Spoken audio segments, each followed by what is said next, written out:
Very good morning साथियों। तो हम बात कर रहे हैं मैथ एप्टीट्यूड RS अग्रवाल की, और आज हमारा क्लास है क्लास 3.2 यानी सरलीकरण का आज तीसरा क्लास है। पहले क्लास में हम लोगों ने फॉर्मूले देखे थे और एक दो बेसिक क्वेश्चन देखे थे, दूसरे में थोड़े से अच्छे क्वेश्चन। अब यहाँ से शुरू होता है आपका बढ़िया मजेदार क्वेश्चन। ठीक है, सवाल है आपके पास, कुछ व्यक्ति तथा समान संख्या में घोड़े कहीं जा रहे थे। आधे व्यक्ति घोड़े की पीठ पर बैठे थे तथा शेष व्यक्ति घोड़े के साथ पैदल चल रहे थे। यदि जमीन पर कुल पैरों की संख्या 70 हो तो घोड़े कितने हैं? देखिए, सवाल को आपको ध्यान से पढ़ना है, सॉल्यूशन तो इसी के अंदर छुपा हुआ है। बस आपको ध्यान देना है यहाँ पे। अब चाहे आप ट्रिक कह लो, चाहे आप कॉन्सेप्ट कह लो, मेथड कह लो, ट्रिक क्या होता है भाई? ट्रिक किसी खास पोजीशन के लिए होता है। अब सवाल में अगर इंटरचेंज कर दिया जाए कोई भी चीज तो अक्सर ट्रिक हमारा वहां पे काम नहीं आता, उसके लिए दूसरे ट्रिक होते हैं। तो आप चाहे ट्रिक देखो और चाहे कॉन्सेप्ट समझ लो, सबसे अच्छा कॉन्सेप्ट समझने से फायदा ये है कि अगर यहाँ कह दिया जाता कि आधे व्यक्ति घोड़े की पीठ पर बैठे हैं, यहाँ तो आधा बोला गया, कह दिया जाता 2/3 व्यक्ति, 2/3 व्यक्ति, या कुछ और नंबर घुमा फिरा के दिया जाता, तब कैसे करते? खैर, चाहे जैसे भी क्वेश्चन है, अगर आप कॉन्सेप्ट लेके चलोगे तो कहीं दिक्कत नहीं आने वाली। ठीक है, कैसे? तो यहाँ पे हम पहले ये देख लेते हैं कि दो बातें हैं। पहली बात ये कि व्यक्ति और घोड़े दोनों क्या हैं? समान संख्या में हैं। तो हमने अगर माना कि x घोड़े हैं तो x ही क्या होंगे? व्यक्ति। समान संख्या में घोड़े और व्यक्ति दोनों हैं। अच्छा भाई, एक चीज और, दूसरी बात क्या दे रखी है? जमीन पर कुल पैरों की संख्या दिया हुआ है, ठीक, और मुंडी गर्दन कुछ नहीं दिया है, सिर्फ पैरों की संख्या। तो टोटल पैरों की संख्या ही हम निकाल लेते हैं। क्या निकाल लेते हैं भाई? टोटल पैरों की संख्या कितनी दे रखी है? 70। अब जमीन पे पैरों की संख्या 70 है, और जमीन पे कौन कौन है? तो जितने घोड़े हैं, घोड़े तो सब जमीन पे चलेंगे, तो घोड़े x और x ही आदमी। लेकिन आदमी आधे हो गए, व्यक्ति कितने हैं? आधे घोड़े की पीठ पर बैठ गए। जो घोड़े की पीठ पर बैठा है, क्या उसका पैर जमीन पे रहेगा? बिल्कुल नहीं। तो जो घोड़े की पीठ पे बैठे हैं उनका पैर काउंट नहीं करेंगे। तो हमने आदमियों की संख्या, व्यक्तियों की संख्या आधी कर दी, x/2 लगा के। अच्छा भाई, टोटल पैरों की संख्या यानी आदमी और घोड़े दोनों को प्लस करेंगे तब आएगा टोटल 70। और अगर x घोड़े हैं तो एक घोड़े के पास कितने पैर? 4 पैर, तो x घोड़ों के पास 4x। और अगर आदमी के पास कितने पैर भाई? 2 पैर होते हैं। आधे आदमी तो जमीन उस पे बैठे हुए हैं, घोड़े की पीठ पे, आधे ही रह गए जमीन पे, यानी x/2 जमीन पे। और एक आदमी के पास 2 पैर, घोड़ों की संख्या x है, और घोड़े के पास कितने पैर? 4 पैर। अब इस और बराबर दोनों को सम करने पर जमीन पे कितने पैर आ रहे हैं? 70 पैर। तो प्लस लिख के हमने बराबर में लिख दिया 70। ये हो गया सॉल्यूशन। बस यही एक लाइन अगर आपको बनाने आ गया तो काम आपका ओके है, एक लाइन। ठीक है, अब इसे कैलकुलेट करके x की वैल्यू निकाल लेंगे। क्यों x की वैल्यू निकालेंगे? क्योंकि हमसे पूछा गया है घोड़ों की संख्या कितनी है। तो हमने माना था घोड़े भी x हैं और समान संख्या आदमियों की भी थी, आदमी भी x हैं। ठीक, तो देखो 2 से 2 कैंसल आउट हुआ, और यहां से बचा 4x और यहां से बचा x। 4x प्लस x कितने x? 5 है, और इक्वल में किसके? 70 के। तो यहां से x बराबर क्या आ जाएगा भाई? 70 के अपॉन में 5 चला गया, कितनी बार में कटा? 14 बचे 70। तो x की वैल्यू आ गई कितनी? 14। और x क्या था? घोड़ों की संख्या। क्लियर है बात? तो घोड़ों की संख्या कितनी आ गई? 14 आ गई। तो अगला सवाल है हमारे पास, एक किसान के पास कुछ मुर्गियां तथा कुछ बकरियां हैं। यदि इनके कुल 240 सिर तथा 640 पैर हो तो मुर्गियों की संख्या कितनी होगी? ये रही ऑप्शन। सेम टू सेम पहले क्वेश्चन की तरह, लेकिन थोड़ा सा इसमें अंतर है। पहले क्वेश्चन में क्या, सिर्फ आपको जमीन पर पैरों की संख्या दी थी, यहाँ पे 2 वैल्यू दी हुई है, एक तो सिर की संख्या और दूसरी पैरों की संख्या। तो वहां पे सिर की संख्या नहीं थी क्योंकि उसके साथ कंडीशन लगा हुआ था कि आधे ही आदमी पैदल चल रहे हैं। यहाँ पे देखिए सिर की संख्या है, तो एक बात तो तय है कि जितने टोटल 240 सिर हैं, 240 सिर यानी मुर्गी मुर्गी हैन और प्लस बकरी गोट, ये दोनों मिला के कितनी होंगी 240। जितने सिर उतने ही टोटल जानवर, ठीक है, क्योंकि बकरी के भी एक सिर होता है और मुर्गी के भी एक ही सिर होता है। अगर हमने मान ली कि मुर्गी x है, अगर संख्या में x मुर्गी है तो भाई 240 में से x निकल जाएगा तो बकरियों की संख्या कितनी आएगी 240 माइनस में x। बस ये कॉन्सेप्ट आपको अपने माइंड में रखना है बस, और कुछ भी नहीं। भाई 240 क्या है, सिर की संख्या है। अब जितने सिर होंगे उतने ही जानवर होंगे, और जानवर दो हैं, एक तो मुर्गियां हैं और दूसरी बकरियां, तो दोनों मिला के कितनी 240। अगर एक को हमने मान लिया x तो दूसरी की संख्या कितनी बची 240 में से मुर्गी निकाल देंगे तो बकरी बचेगी, यानी 240 माइनस x। अब वही कॉन्सेप्ट जो पिछला था, किसको लेके, पैर को लेके, तो पैर टोटल कितने हैं 640। अच्छा, किसके किसके पैर, बकरी के और मुर्गी के। मुर्गी कितनी x, और एक मुर्गी के पास कितने पैर, तो 2 पैर। अब प्लस करेंगे क्योंकि टोटल पैरों की संख्या है, तो हमने यहाँ 2x, यानी ये मुर्गी के पैरों की संख्या हो गई, क्योंकि मुर्गी का संख्या हमें नहीं पता लेकिन पैरों की संख्या पता है, कितनी होती है 2। अब बकरियों के पास कितने पैर, 4 पैर, और कुल बकरियां कितनी 240 माइनस x।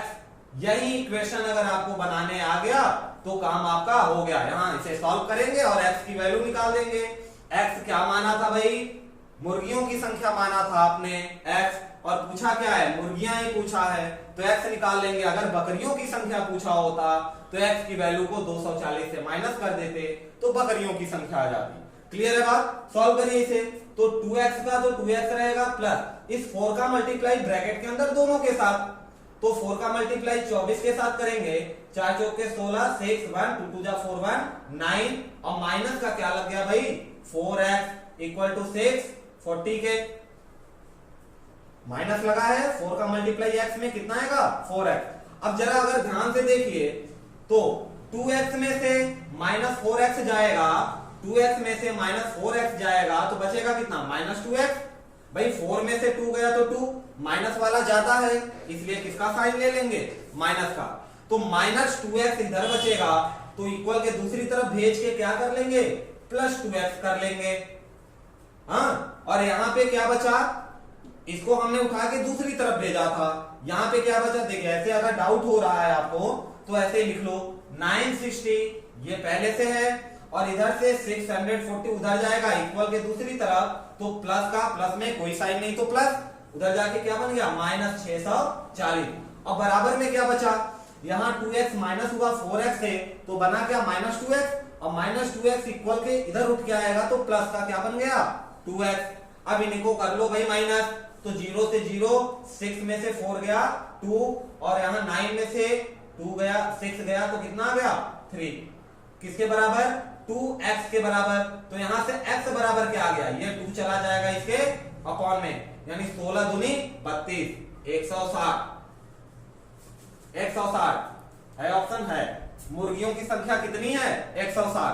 अगर यही बकरियों की संख्या पूछ ली जाती तो 240 में से हम मुर्गियों की संख्या माइनस कर देते, 160 माइनस कर देते, तो जो बचता कितना बचेगा 0, 14 में से 6 गया कितना 8, 8 से 14 80, तो 80 बकरियां हैं और 160 मुर्गियां हैं, तब जाके उनके पैर हो गए कितने 640 और सिर हो गए 240। भाई एक तरह के 2 क्वेश्चन हो गए, हाँ पैरों वाला और वो घोड़े वाला मुर्गी बकरी, और हम एक तरह के 2 क्वेश्चन ही लेके चलेंगे। सिलेबस लंबा है, हर तरीके के क्वेश्चन आपके टच किए जाएंगे। अब हम यहां से क्वेश्चन का कॉन्सेप्ट थोड़ा सा बदलते हैं। हमारे पास अगला सवाल है कि एक परीक्षा में किसी परीक्षार्थी को प्रत्येक सही उत्तर के लिए 5 अंक मिलते हैं तथा प्रत्येक गलत उत्तर के लिए 2 अंक काट लिए जाते हैं। यदि वह 140 प्रश्नों का उत्तर दे तथा 350 अंक प्राप्त हों तो कितने प्रश्न का सही उत्तर दिया। देखिए जो क्वेश्चन हमने फर्स्ट और सेकंड बनाया सेम कॉन्सेप्ट पे है, बस थोड़ा सा डिफरेंस है। थोड़ा सा डिफरेंस क्या है, हमने पहले ही बात की थी कि एक तरह के दो ही क्वेश्चन लेंगे, इसमें थोड़ा सा डिफरेंस था इसलिए हमने ले लिया। और वो डिफरेंस क्या है अभी पता चलेगा आपको। जैसे हमने उसे सॉल्व किया सेम टू सेम तरीका यहाँ भी। पहले हम देखेंगे कि कुल प्रश्न कितने हैं, तो कुल प्रश्न 140 हैं। यहाँ बात हो रही है सही और गलत उत्तर की, तो हमने मान लिया कि सही उत्तर उसने कितने दिए, x सही उत्तर दिए। और कुल प्रश्न कितने 140, तो गलत कितने दिए, तो भाई 140 माइनस x, ये क्या हो गया, गलत हुआ। अगर 140 में से x सही हुआ तो 140 माइनस x क्या हुआ, गलत हुआ। जितना बचा वो गलत हो गया। और सही के कितने नंबर मिल रहे हैं भाई, तो सही के 5 नंबर मिल रहे हैं। तो जितने प्रश्न आपने किए गुणे 5 नंबर सही के। गलत कितने मिल रहे हैं, गलत होने के 2 नंबर कट रहे हैं, तो 2 नंबर। बराबर कितने नंबर आ रहे हैं भाई, कुल बराबर 350 नंबर आ रहे हैं। और जो एक्स्ट्रा है इसमें बात, यहाँ पे प्लस होगा या माइनस होगा।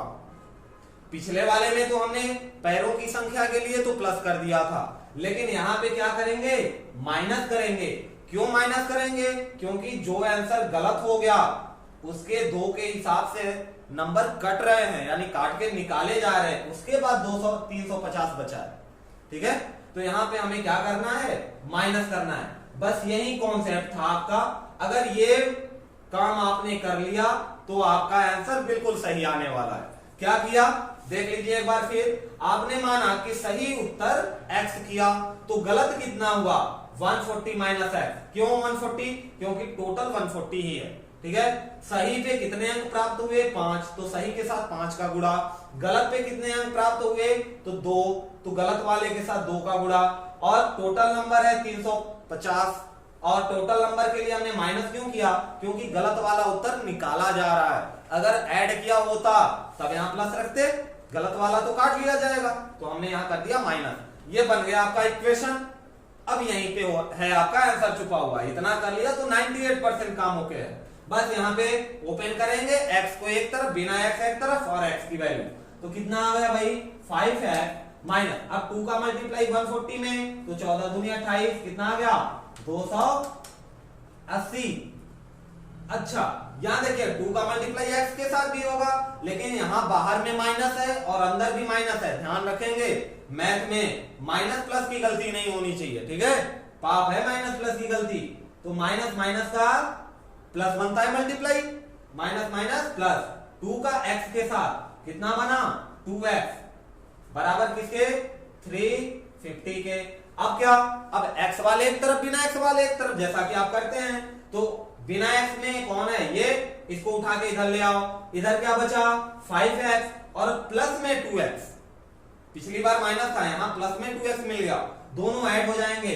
कितना x, 5 और 2 7x, कितने के बराबर 350, और ये माइनस का इधर आके प्लस हो जाएगा 280। ध्यान देने वाली बात है कि जैसे ही साइन कोई भी वैल्यू इक्वल के इधर उधर जाती है तो उसका साइन चेंज हो जाता है। प्लस माइनस में, माइनस प्लस में, मल्टीप्लाई डिवाइड में, और डिवाइड मल्टीप्लाई में। तो यहां से क्या मिल गया आपको 7x बराबर क्या मिला भाई, प्लस कर दिया 0, 8 और 5 13, 3 1, 3 3 6। चलो भाई x बराबर कितना मिल गया 63, 0 अपॉन में 7, और 9 के टेबल में आता है क्या 9 7 63, 0 बचा 0, तो x की वैल्यू आ गई कितनी 90। अच्छा x क्या था, सही उत्तर।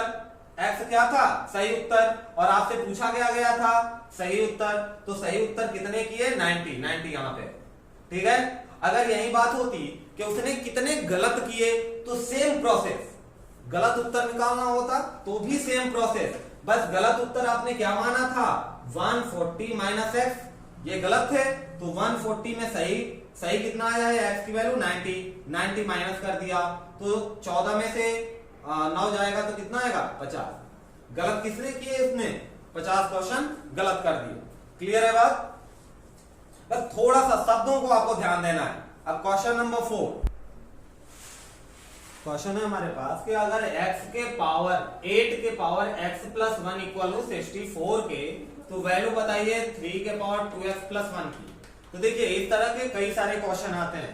पहले तो कभी ये तो इक्वल है, चलो स्क्वायर का टर्म बन जाएगा, पावर 4 का जिसका भी बनना है बन जाएगा, लेकिन यहाँ पे वैल्यू अलग आ गई।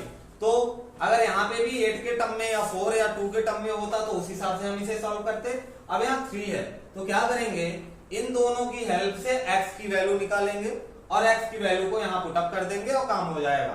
इसके बाद वाले क्वेश्चन में थोड़ा सा डिफरेंट देखेंगे, जहां पे इनका स्क्वायरिंग नहीं बन पाता है।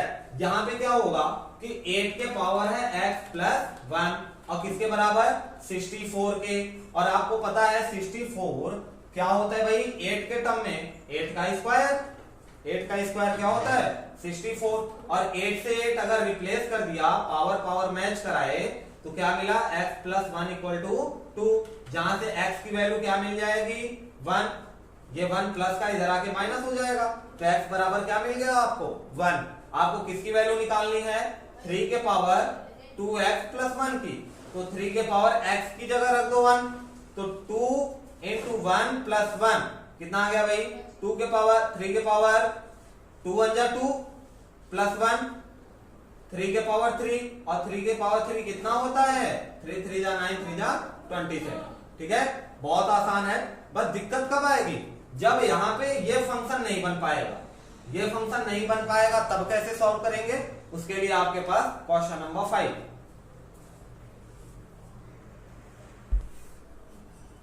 क्वेश्चन नंबर 5 क्या बोल रहा है कि यदि 10 के पावर 3x इक्वल 125 के, तो बताइए कि 10 के पावर माइनस 2x की वैल्यू क्या होगी। देखिए तो यहाँ पे जो इक्वल वाली वैल्यू है वो 3 के पावर में नहीं बन रही, सॉरी 10 के पावर में नहीं बन रही है। 10 के पावर अभी पिछले वाले में क्या था 8 के पावर लिया था हमने, तो जो भी इक्वल की वैल्यू है वो 8 के पावर में बन रही थी, लेकिन यहाँ पे 125 10 के पावर में नहीं बनेगा, तो किसके पावर में बनेगा, तो उसके लिए हम देखेंगे क्या ऊपर किसी के, जैसे यहाँ पावर में 3x है तो क्या 3 के टर्म में बनेगा 125, तो बिल्कुल 125 5 के लिए पावर में 3 बनेगा। ठीक है, और 3 से 3 अगर हम रिप्लेस कर दें तो हम कह सकते हैं कि x के पावर 10 के पावर x इक्वल हुआ किसके 5 के, 3 के पावर 3 और 3 रिप्लेस कर दिया क्योंकि ये दोनों बराबर हैं, तो ये बराबर हो गए 10 के पावर 2x 10 के पावर x इक्वल होगा किसके 5 के। अब देख लीजिए आपको वैल्यू किसकी निकालनी, अब वैल्यू निकालनी है 10 के पावर माइनस 2x की, तो यहाँ पे इंटू में क्या है भाई x के साथ इंटू में है -2, तो यहाँ x के साथ इंटू में कर दो -2। क्लियर है बात। अच्छा यहाँ पावर में कुछ नहीं तो क्या होता है 1, किसी के भी पावर में कुछ नहीं तो 1 मानते हैं, और इंटू जितना इंटू यहाँ पे किया पावर में उतना ही इधर भी करना पड़ेगा बैलेंस के लिए। जैसे हमने यहाँ से 3 गायब किया तो इधर से भी किया ताकि बैलेंस रहे इक्वेशन, वैसे ही हम दोनों तरफ पावर में -2 का मल्टीप्लाई कर देंगे। क्यों कर देंगे, क्योंकि हमें इसकी वैल्यू निकालनी है। और जरा ध्यान से देखें तो 10 के पावर -2 क्या सेम फंक्शन बना, बिल्कुल बना, तो ये बराबर किसके आ गया 5 के पावर -2 के, 5 के पावर -2 1 जा 2 -2 आया, और पावर में माइनस लगा है, अगर माइनस हटेगा तो वैल्यू चली जाएगी नीचे। ठीक है, देखिए फंक्शन याद रखिए, फॉर्मूला याद आ रहा है क्या, अगर पावर में 1 है तो इसको हम नीचे लिख सकते हैं, अगर यही चीज 1/x के पावर -n लिखा हुआ है तो ये x के पावर n हो जाता है। मान लो यहाँ n है तो यहाँ भी n हो जाएगा, यानी अगर पावर में माइनस है तो उसकी वैल्यू नीचे से ऊपर या ऊपर से नीचे, न्यूमरेटर डिनोमिनेटर में आपस में चेंज हो जाती है। यहाँ ऊपर में था वैल्यू, क्योंकि अपॉन में कुछ नहीं तो क्या 1, तो 1 चला गया ऊपर और 5 के पावर 2 चलाया नीचे, तो माइनस बन गया किसमें प्लस में, और आपको पता है 5 के पावर 2 कितना होता है 25। आंसर आया कौन, ये ठीक 25। ध्यान रखने, ये तो 5 सेकंड का क्वेश्चन है। जब आपको ये फॉर्मूला छोटे छोटे बेसिक फॉर्मूले अगर पता है तो 5 सेकंड का क्वेश्चन है। ठीक है,